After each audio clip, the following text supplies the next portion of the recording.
Good morning, जय Shri Krishna all students.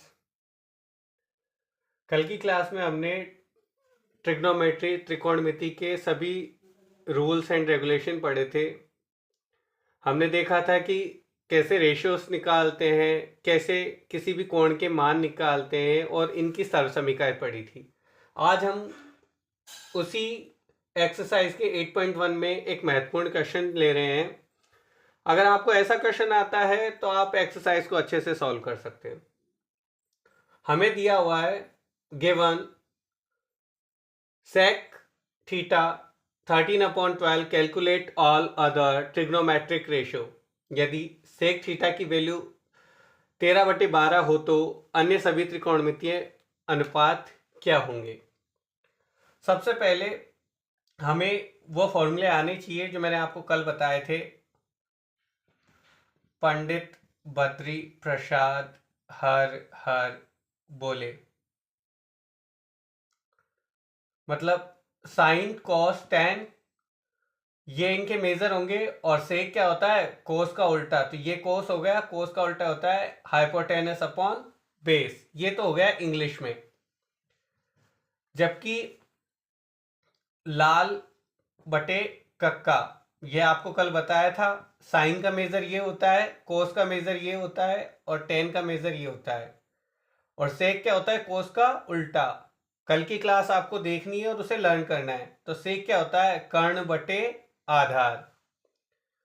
तो हमें यहां पर ये लिखना होगा सेक थीटा इक्वल टू 13/12। ये क्या है? Hypotenuse upon base. मीन्स क्या हुआ कि अगर हम ये ट्रायंगल बनाएंगे तो इसमें से हमें दे रखा है ये हाइपोटेनस 90 डिग्री के सामने होगा और थीटा बेस कौन सा हो गया? ये हमें ये निकालना है। क्योंकि हमें सारे के सारे मेजर निकालने हैं तो हमारे पास परपेंडिकुलर होना जरूरी है। हमारे पास हाइपोटेनस है, बेस है, परपेंडिकुलर चाहिए। मतलब हमारे पास कर्ण है, आधार है, लंब भी होना चाहिए। और वो कैसे निकालेंगे हम? कर्ण स्क्वायर, कल हमने पढ़ा था ना, कर्ण स्क्वायर बराबर लंब स्क्वायर प्लस आधार स्क्वायर। या फिर आप उसे लिख सकते हो hypotenuse square perpendicular square plus base square. अब हम इसके अंदर मेजर रख देंगे इनका। इसे नेम दे देते हैं ए, बी और सी। हाइपोटेनस हमारा है 13, मतलब 13 का स्क्वायर। फिर परपेंडिकुलर हमें पता नहीं है तो AC का स्क्वायर और बेस 12 का स्क्वायर। ये हो जाएगा हमारा 169। ये हो जाएगा हमारा 144। भाई 12 को 12 से मल्टीप्लाई किया तो 144, 13 को 13 से किया तो ये।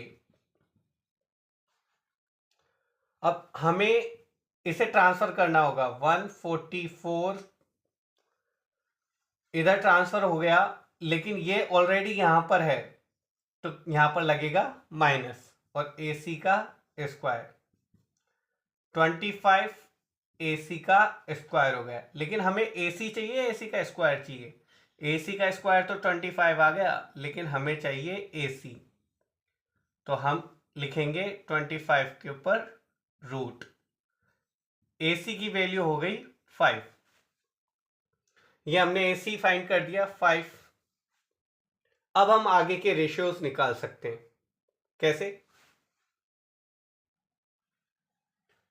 हमारे पास बेस भी है, परपेंडिकुलर भी है और हाइपोटेनस भी है। मतलब हिंदी में अगर हम कहें तो कर्ण, आधार और लंब तीनों है। साइन थीटा की वैल्यू होती है P/H, मतलब लंब बटे कर्ण। तो P कितना है हमारा? 5 और H कितना है हमारा? 13। P ये हो गया, H ये हो गया और ये B मतलब बेस। इसी तरीके से B/H, B कितना है? 12/13। और ये क्या हो जाएगा? P/B, या फिर लंब बटे आधार। तो लंब ये रहा और आधार ये रहा 5/12। अब 10 का उल्टा होता है कोट, तो 12/5। कोस का उल्टा होता है सेक, जो कि दे रखा था हमें 13/12। और कोसेक किसका उल्टा होता है? साइन का। कल आपको बताया था, आपको पहले वाली क्लास अच्छे से देखनी है। और ये हमने सारे रेशियो निकाल लिए, सारे अनुपात निकाल लिए। अब इसमें ही आपको कोई क्वेश्चन दे सकता है जिनके अंदर आपको इनकी वैल्यू पुट करनी है, प्लस माइनस मल्टीप्लाई कुछ भी करवा सकता है। जैसे कोट मल्टीप्लाई बाय सेक, तो आपको कोट की वैल्यू रखनी है, सेक की वैल्यू रखनी है और मल्टीप्लाई कर देना है। आपको सारे मेजर निकालना आना चाहिए। यह इस एक्सरसाइज का सबसे इंपॉर्टेंट क्वेश्चन है। इसके जैसा एक एग्जाम्पल भी है, वो आपको आना ज़रूरी है। इसके चांस है 99% कि अगर इस एक्सरसाइज में से क्वेश्चन आता है 8.1 में से, तो ये ज़रूर आएगा। आपको क्वेश्चंस के अकॉर्डिंग डाटा कलेक्ट करना आना चाहिए। In triangle PQR right angled at Q। आपको हिंदी में भी दिया होगा पेपर में। हिंदी मीडियम के लिए त्रिभुज PQR में जिसका कोण Q समकोण है, आपको एक ट्राइंगल बनाना है जिसमें Q यहाँ पे डालना है। यहाँ पे हम P डाल लेंगे, PQR ऐसे लिख सकते हैं। यहाँ हमें दिया हुआ है कि PQ की वैल्यू दी हुई है 5 सेंटीमीटर, 5 सेंटीमीटर। अब हमें ये यहाँ पे पुट करना है, लेकिन PR प्लस QR 25 है। एक साइड की वैल्यू दे रखी है, एक दो साइड की प्लस करके दे रखी है, तो हम इसे लिखेंगे PR equal to 25 minus QR। ये उधर ट्रांसफर हो गया। तो एक तो PQ की वैल्यू है और एक हमारे पास PR की वैल्यू है। अब इसके अकॉर्डिंग हम सॉल्व करेंगे वही। कर्ण का स्क्वायर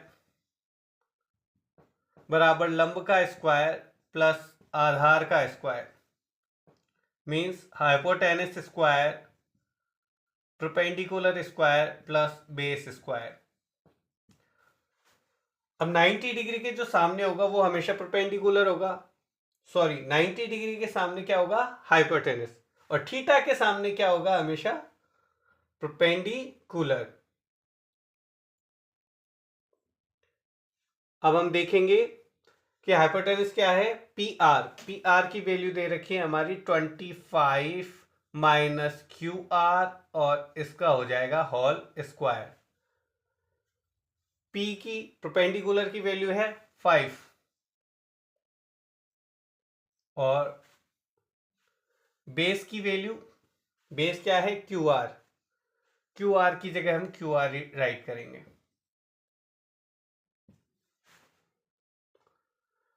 इसे हम आइडेंटिटी से खोलेंगे।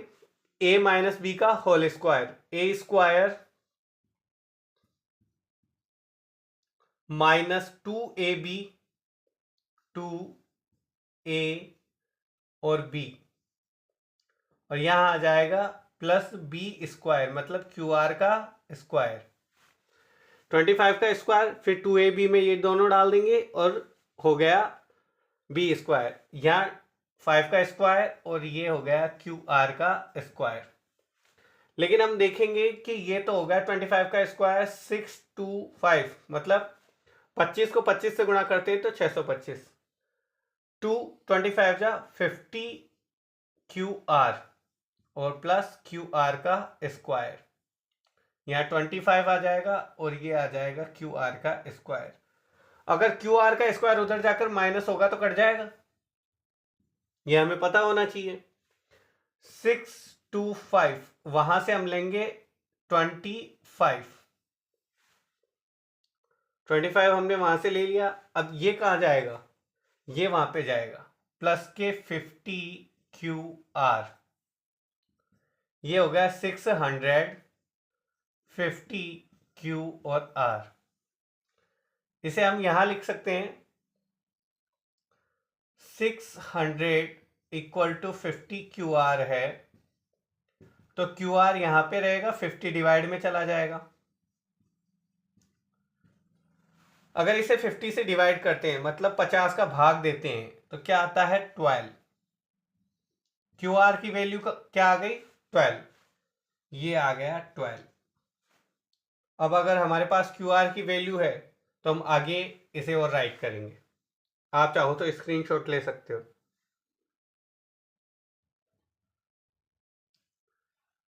क्यू आर की वैल्यू हमारे पास आ गई है। अगर क्यू आर की वैल्यू हम इक्वेशन फर्स्ट में पुट करते हैं, हम हिंदी में लिखेंगे समीकरण 1 में क्यू आर का मान रखने पर, तो क्या थी हमारी वैल्यू 25 माइनस 12, क्या आ गया पी आर की वैल्यू आ गई 13, तो हम यहाँ लिखेंगे 13। लेकिन अभी हमारे पास हमें निकालना है साइन पी, कॉस पी और एक था टेन पी।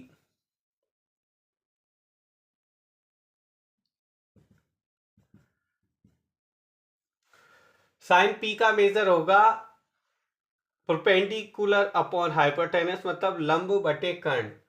तो कर्ण तो फिक्स है, 90 डिग्री के सामने हाइपोटेनस होता है, तो यहां नीचे तो 13 आएगा, इसमें भी 13 नीचे आएगा। लेकिन साइन पी का है मतलब पी के सामने वाला परपेंडिकुलर होगा, तो ये आएगा यहां पे 12। तो यहां 12 आ गए तो यहां पे अपने आप ही क्या आएगा 5। और टेन पी क्या होगा साइन अपॉन कोस, मतलब 12 अपॉन 5। ये आपको आना चाहिए, आपको पूरा आना चाहिए कि लाल बट्टा कक्का हिंदी मीडियम वालों के लिए, इंग्लिश मीडियम वालों के लिए पंडित बद्री प्रसाद हर हर बोले, इससे आप आराम से क्वेश्चंस कर सकते हो।